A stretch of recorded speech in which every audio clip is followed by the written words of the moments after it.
Welcome to Hat-Trick City on WXCI 91.7, Danbury's only all-hockey radio show. I know that some in our audience don't know the finer points of hockey.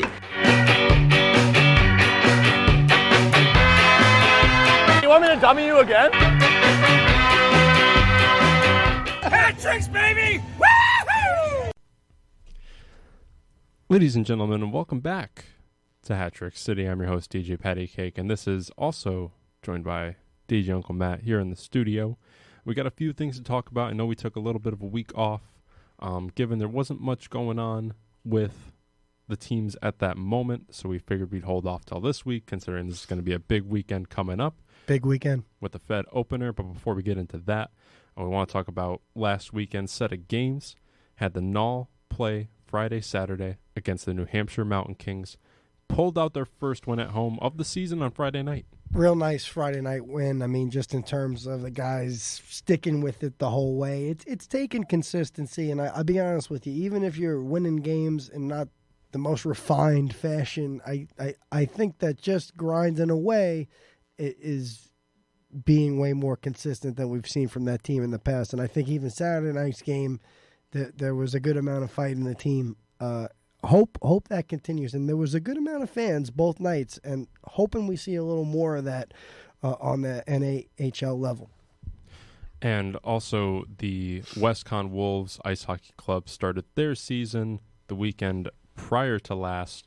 Unfortunately, took a 6-3 loss against SUNY Maritime in regulation. It was a wild game to say the least. They were down 2-0 going into the second period. Second period, they come out booming. 3 unanswered goals going to the third. Unfortunately, it wasn't a normal way they would lose, though. That usually by the time, because it's been iffy with roster depth, that this time they had a decent amount to start. They have at least two lines for offense and defense currently. So at the end, it wasn't that they were gassed. They were more or less just hitting the panic button, trying to make that comeback, and didn't really work out. The following weekend, which was last weekend, they played at Yale against their club team and pulled out a 10-9 win in Yale. That's really impressive. Very impressive, and not too many people knew how this Yale club team was going to be going into this weekend, given that it's their first time in the Metropolitan Collegiate Hockey Conference this year. So no one kind of really knew how they were going to play, if they're going to be good or bad. But from what I heard, it was really one player kind of carried that Yale team, scored 7 other goals that night. Our captain picked up a hat trick for WestCon. There was also another hat trick on top of that, 2 each from another, and then a few singles there. I could have that wrong. I know at least Mason got the hat trick, though. But glad we pulled that win out. And it's going to be exciting to see what happens this weekend when they play against St. Thomas Aquinas.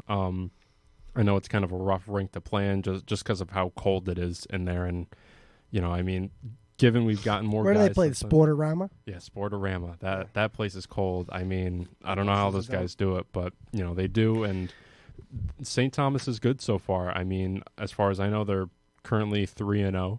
So it's going to be a tough team to beat this weekend. I believe it's on Friday the 13th. So if you can watch that, I believe they might have the live barn feed of that, but don't quote me on that. So if it is there, I'll put it in our link so you can check it out.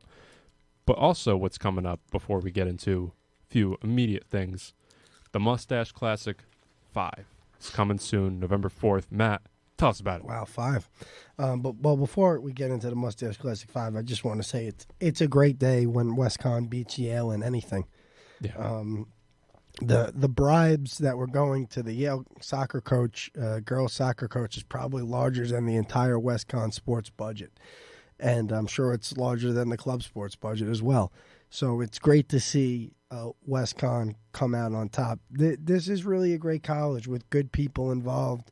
I am honored to work here and go to school here, and it's really nice to be a part. And it was great to hear the football team won this weekend for homecoming. I know they're doing good, and I know Coach Guy Rancourt is getting ready with the basketball team. So there's a lot of good sports around WestCon if you got interest outside of the Danbury Hat-Tricks. But who would have interest outside of the Danbury Hat-Tricks? The Mustache Classic is coming up on November 4th. We're still finalizing some of the details, but it's just been unbelievable. We're going to have one of our biggest sponsors on the show next Saturday. We'll be having Club 93, Ken, Jim, and Will going to be coming on the show to discuss what they've been doing with their organization. And we just had so much support from the Danbury community. I want to thank everybody involved.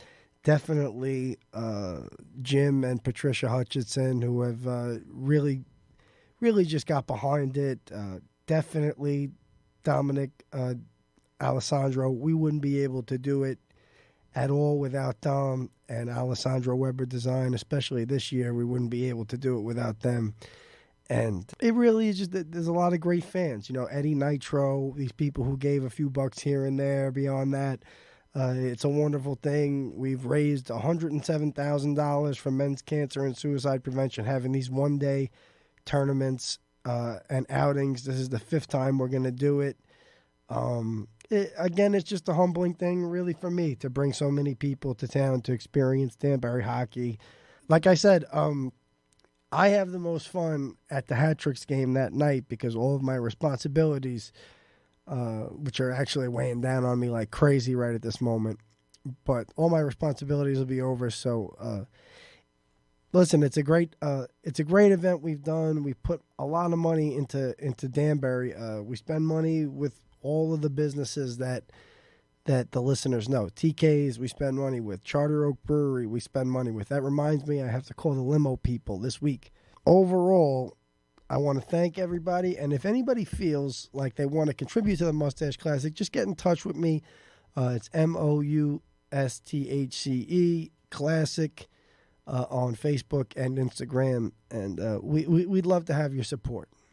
So before we go into the preview for this weekend's FPHL season opener, a few guys from our roster this past season have moved up, so congratulations to those players. And here we have the full breakdown in case you haven't been caught up yet. Johnny McDonald, Jared Yao, and Michael Marchesson were all signed to the Macon Mayhem in the SPHL. Riley Robertson went to the Knoxville Ice Bears in the SPHL. Brendan Sheehan went to the Pensacola Ice Flyers, also in the SPHL. Brendan Dowler and Brian Wilson were both signed to the Huntsville Havoc and the SPHL. And Johnny McDonald and Michael Marchesson were also signed to ECHL camps, respectively Savannah Ghost Pirates and the Atlanta Gladiators. So best of luck to the boys out there in your pursuit to keep moving on up the chain of hockey, so it may be. Matt, any thoughts on that? Yeah, I do have a few thoughts on it, and first of all, it's great to see these guys get that opportunity on the higher levels, especially the guys going to the ECHL camp. I probably said it on the show a few times that in the early days of this league, there was a fair bit of movement between the ECHL and the SPHL, and to see it happening again, especially with our guys here from Danbury, great to see it. You know what I mean? J-Mac and Michael Marchesson, they definitely deserve it. And it's great to see these other guys signing in the SPHL. We're going to see that's going to be the case. Unfortunately for Dan, it's the best thing for the players, but the worst thing for the fans in a lot of ways, right? Yeah. Because you lose these guys from the community. I mean, Jared Yao and Dowler, forget about it. I mean, everybody loves Dowler. He's a local guy who really punched our ticket more than once last season. It's tough to lose those guys. But the great part about it is the fans get to fall, into acquaintance with a bunch of new guys, and there's a lot of great friendships that are formed around that. It happens every year. Jared Yao, for example, last year, he was kind of a newcomer, and all these guys, Riley and guys who hadn't played, Marchesson, all of them really, except for J-Mac, who had been here the year before, Willie, and Yao for that one game at the end of that 2021-22 season. He signed a celebrity contract. Ended up playing, I believe, it was 5 games, right? Total, because he played a few games on the road. But he played, I think they only allowed him to play in the one game. But yeah, like literally as we record this just minutes ago, Johnny McDonald posted a pic from the Savannah Ghost Pirates training camp, and he's right in it. Listen, it's great to see him down there. That's probably a great place to be right now. Savannah, Georgia is a real nice town, and Huntsville's a legendary kind of down south hockey market, and I think all these guys are going to do great. It has a lot to do with the coaching staff here, and I've said that over and over. Billy is really plugged into different things, and a lot of these coaches know him, and the same goes for Voidy. He's an excellent goalie coach, and we've seen that time and time again on the NA levels. I know he's responsible for a lot of those goalies. Those guys have been the best players on the team. So it has a lot to do with the coaching here too. I think a lot of these guys, when it comes to on the ice stuff, it's a serious approach to getting to the next level. So I'm glad for all of them. And then going into this weekend, Danbury plays their first game of the season in Watertown this Friday, October 13th, to then come back home on Saturday and play the same Watertown Wolves here at the Danbury Ice Arena at 7:30. Honestly, it's looking a little better this year for Watertown in terms of the roster. Signed a few good guys here and there. I know Travis Ridgen is going to be a big one on a media side of things, given, being that he has a YouTube platform and he has his own podcast, and, he kind of brings more attention to that team, if anything. So this weekend is definitely going to be a good feel to see how this, division rivalry will go for the rest of the year. But honestly, I'm just more excited to be back in the building to see these guys do their thing again. And then also banner raising night is going to be Saturday. So wow, big night to come to. Make sure you're there. I know we'll both be there. And I'm sure we're going to see all of the fans there just doing their thing and being as loud as they can. Unfortunately, with via Fed rules, without air horns and yada yada, but I'm sure we can get loud vocally. I think my the bullhorn that I had at the end of last season in the playoffs, that should be kind of mounted on the wall in the Axtrix Lounge. Oh, yes. Cemented in history with the organization. I think we're going to try and push for that so that it could be put up there with pride and excellence. Bullhorn of the Fed Finals. And then, we also wanted to take a moment to recognize that it'll be around this same time next week will be the 1-year anniversary of the start of our show.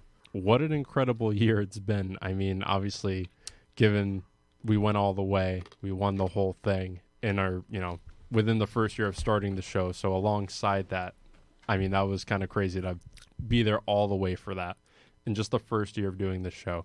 And then just the outreach we had to the fans and, the stories we were able to cover. It was a delight. I've been enjoying it. Matt, a few words from you. I definitely had a blast doing this show. We really didn't have many expectations for it, but we also didn't stray from the plan too much. No. We didn't get grandiose ideas. We're like, hey, this is what the format of the show is. Let's just keep repeating it. It's really the most rewarding. This is really a hard show to put together. There's no lie. It's, we have things planned for one day, and they always get moved around like a total jigsaw puzzle, and it always gets more difficult as the season. It definitely got more difficult as the season went on last year to keep it together. But a lot of the fans, we don't have thousands of listeners or anything, but there are people that come up to us and thank us for doing the show and say they're enjoying it. So I think we need to do a little better job of always posting the show on Facebook and getting out to that community a little quicker. But I think we have a shell of a good show, and we've put together several good episodes, and we hope to do more. And really, to do this show, it's a good feeling to get this kind of stuff done, to get it done. It's always a good feeling, and it's really all for the fans. And again, here's to another year of us doing this excellent show, maybe incorporating a few newer ideas into the show. But we also, I want to give a special thanks to Gary Ryan of Fed League Flash.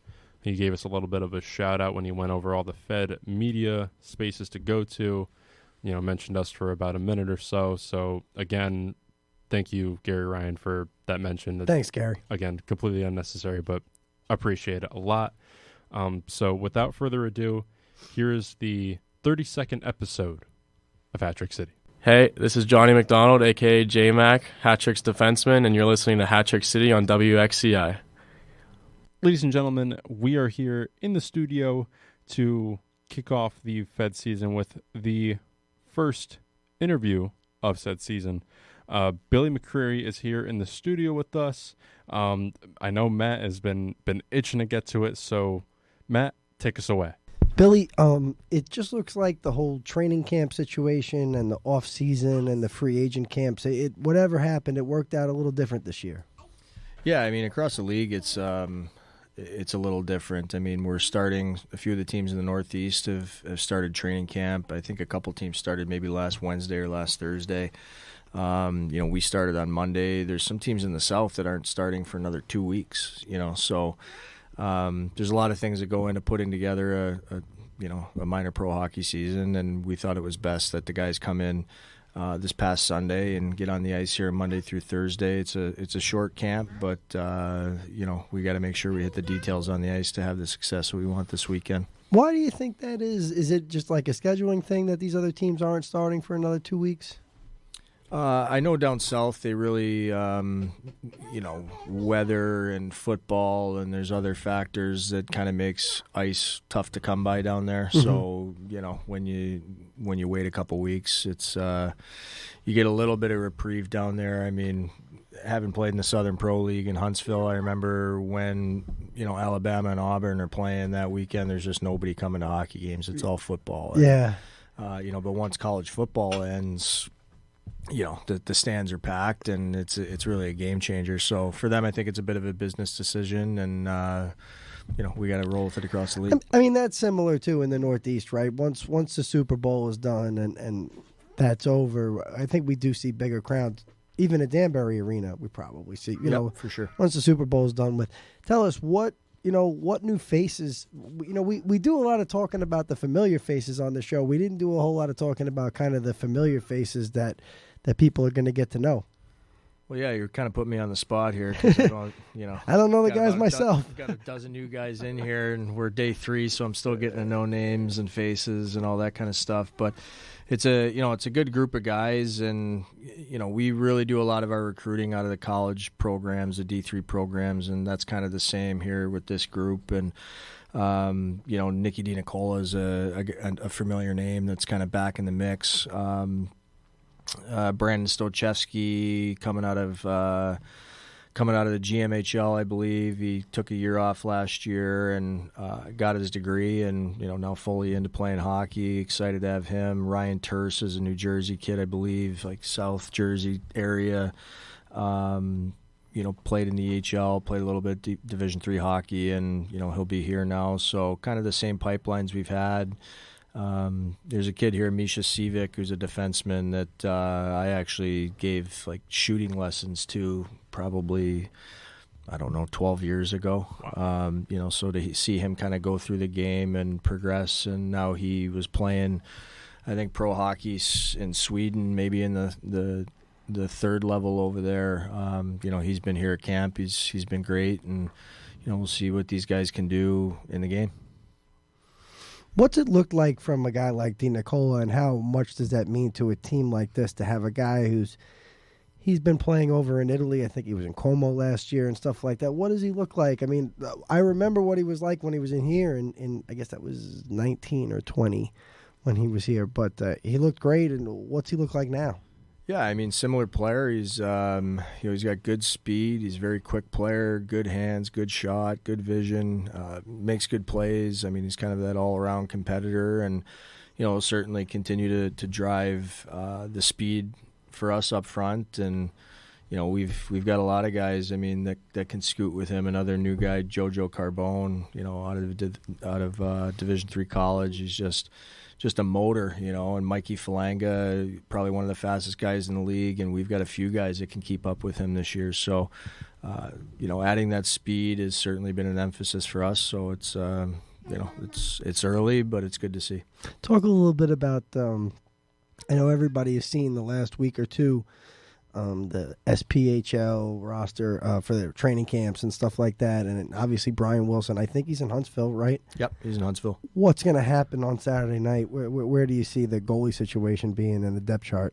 Yeah, we'll see. I mean, we still got to get a read on what happens tomorrow. We got to work on our specialty teams and some neutral zone stuff tomorrow, but we'll use it as a day to identify our goaltenders, and we'll talk about as staff and see what we go with here this weekend. Obviously very comfortable with both goaltenders that we have, and Brandon Degg is trying to work himself back in the mix here too. So competition is good, depth is good. It's one of the reasons that we had the success that we had last year. So creating that healthy competition is kind of a blessing and a curse, but that's my burden. I know that unfortunately for some of the diehards that really support the team all the time, they were hoping for a little training camp action or a little free agent kind of camp or something like that. But I was wondering if you felt like it would be really beneficial to you, your process, and the whole Federal League setup if you had a preseason game or two, even if these were like practice jersey games. You think that would give you a chance to bring in different players, or do you have to keep things smaller because you want to go right into games? I mean, everybody has different philosophies. If you look around the league right now, there's guys that have 45, 50 players at camp. I mean, I think that's not what we want to do here, and obviously that's why we have, I think, 23 guys at camp. You're asking these guys to do a lot, and you're taking some of these guys away from their families, and it's a big change for them. So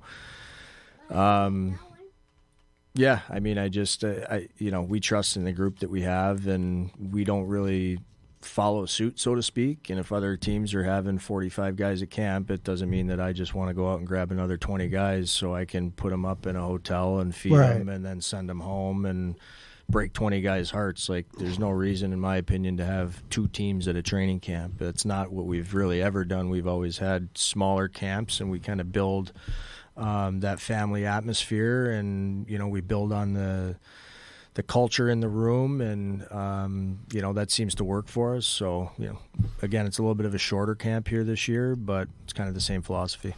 But even with the smaller camp, even with say you had 20, 25 guys or something like that, would you like a preseason game just to be able to throw guys out there?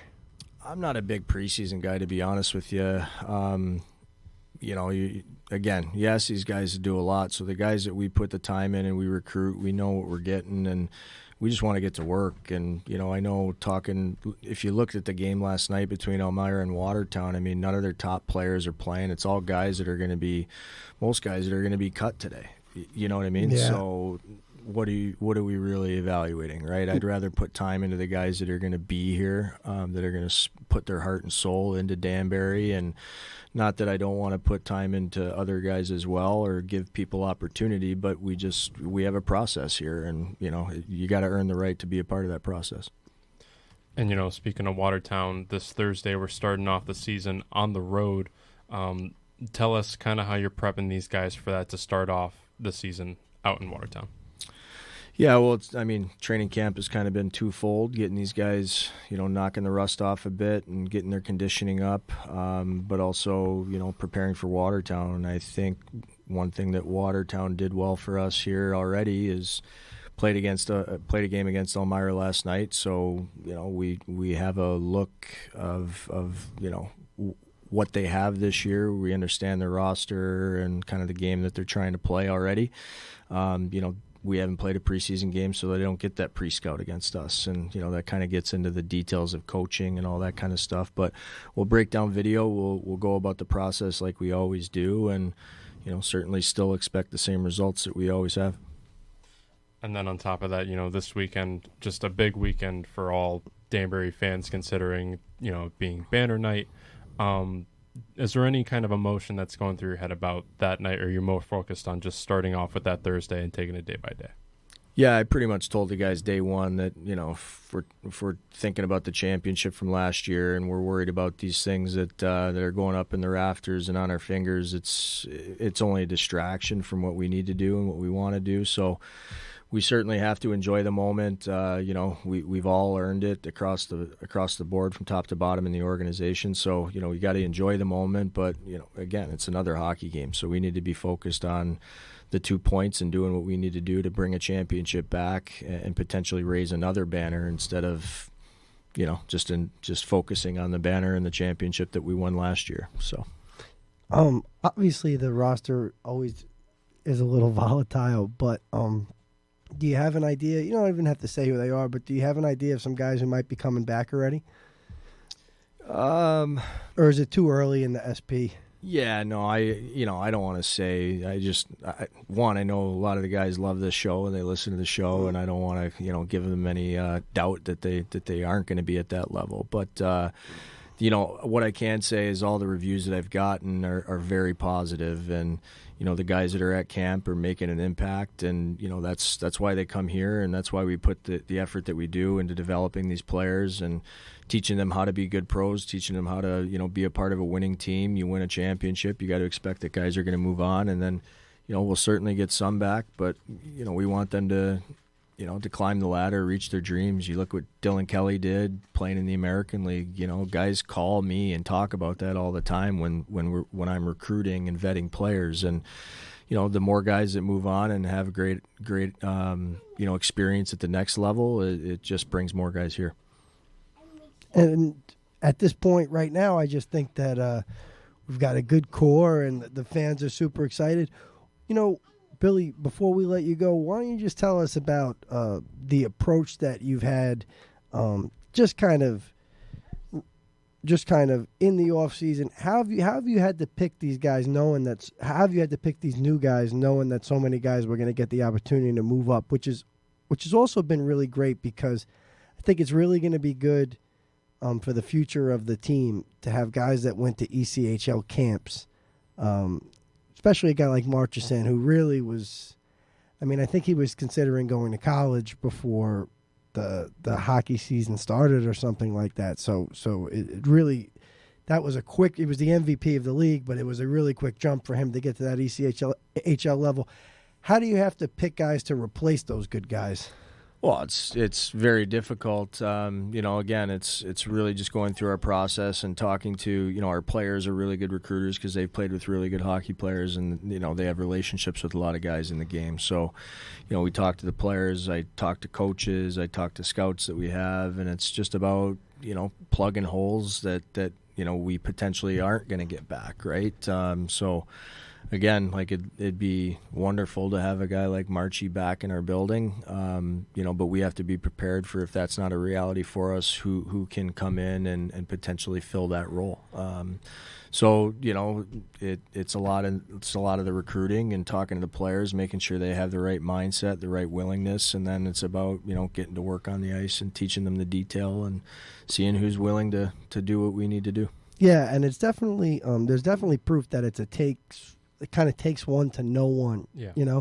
I think last season it was Kyle Gonzalez who brought Lucas de Benedet to the team, just in the sense I think they were college teammates and stuff, and that kind of knowing that Lucas would have been effective, that made a big difference. He provided a little bit of energy on the forecheck there, and a little bit of scoring, and a little bit of a few things. So yeah, it definitely seems like that's the way, and by the end of the season, we'll probably see it happen once again. Yeah. Billy, last thing before I let you go, is there anything you want to tell the fans about this Saturday? I just, I try to take the emotion out of it a lot, but being here from day one and, with all the effort that everybody's put in the front office, the coaching staff, the scouts, the players, for the last 4 years, when we started this thing, we told everybody our goal was to win a championship, and we say that every year. And, so to be able to fulfill that within 3 years, I hang my hat on that, so to speak, and take a lot of pride in that. So the fans, we can't tell you how big of a process, or how big a part of the process that you guys have been, for us. And without you, we don't have any of this. We don't have the atmosphere. We don't have the electricity in the building. And these guys play for the fans. They play for this city. And I say it every year. I sound like a broken record sometimes, but it's the greatest city in minor pro hockey with the greatest fans. And it's really an honor to stand on the bench, to put the jersey on, to work in the game in that building. And we want to continue to put our passion into that and continue to get the results that we get, so the fans continue to have the enjoyment that they have, and just continue to give back to them. Billy, again, thank you for coming in ahead of this weekend. We wish the best of luck to you and this new crew heading into the new season. Thanks, guys. Always a pleasure. All right, fans. So through this off season, there was a few external moves made, and a song was created in honor of this team winning the championship in the 2022-23 season. I know that the member was Billy. I know you could fill me out on this. It was a Wu-Tang member, correct, that helped produce this? Well, Scott Isbell is the one that put the song together, and we're going to be signing Scott to a celebrity contract. I believe it's the 27th of this month. And in doing that, Scott, with a few members of the Wu-Tang Clan and some other artists, put together a song for the Danbury Hat Tricks and Hat City, the Danbury fans, kind of all encompassing. And I figured, what better way to end out this episode than with this song? So, ladies and gentlemen, here is the brand new song to celebrate the 2022-23 Federal Prospects Hockey League champion, Danbury Hat Tricks.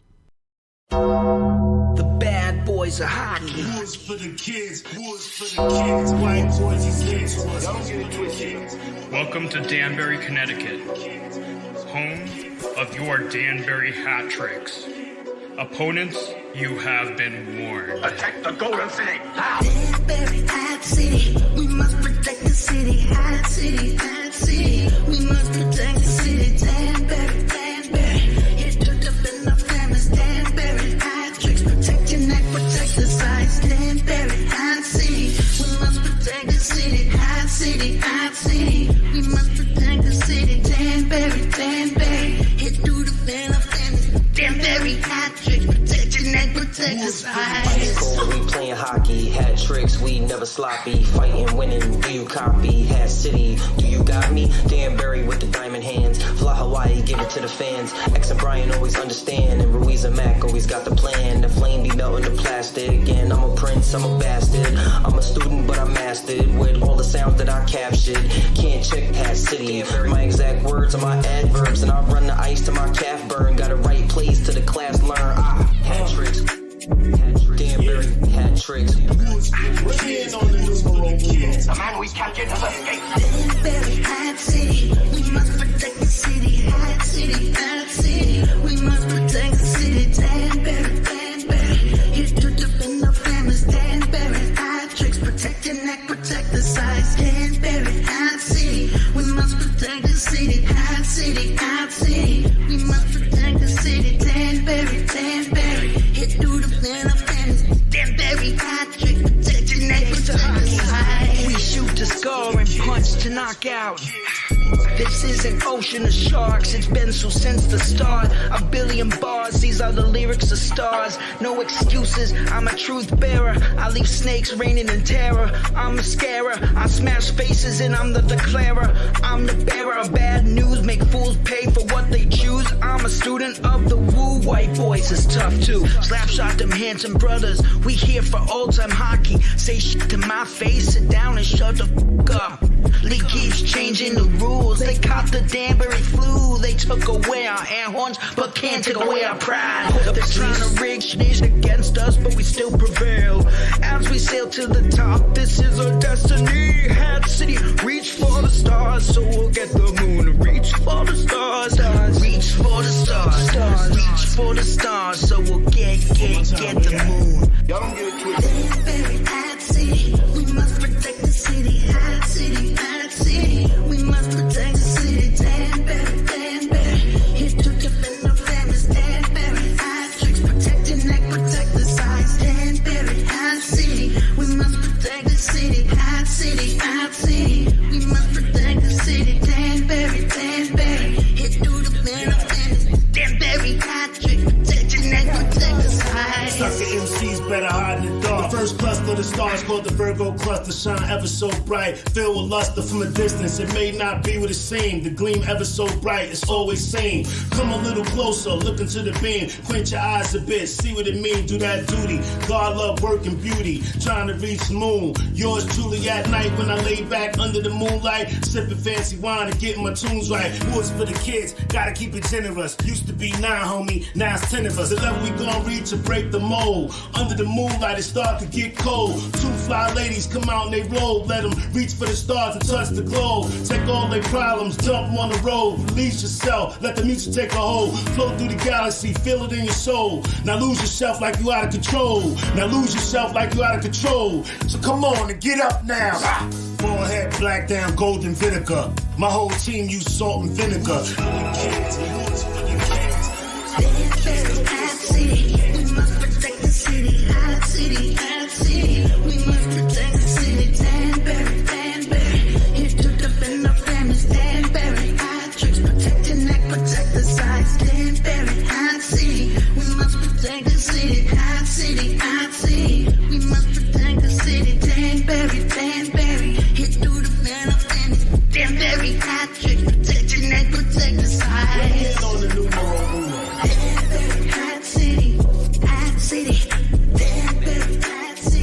You have proved that you fight well. Danbury, hot city, hot city. Now you can join us. Your kung fu is pretty good. Hot city, Danbury, hot city. We must protect the city, hot city, hot city. We must protect the city, Danbury, Danbury.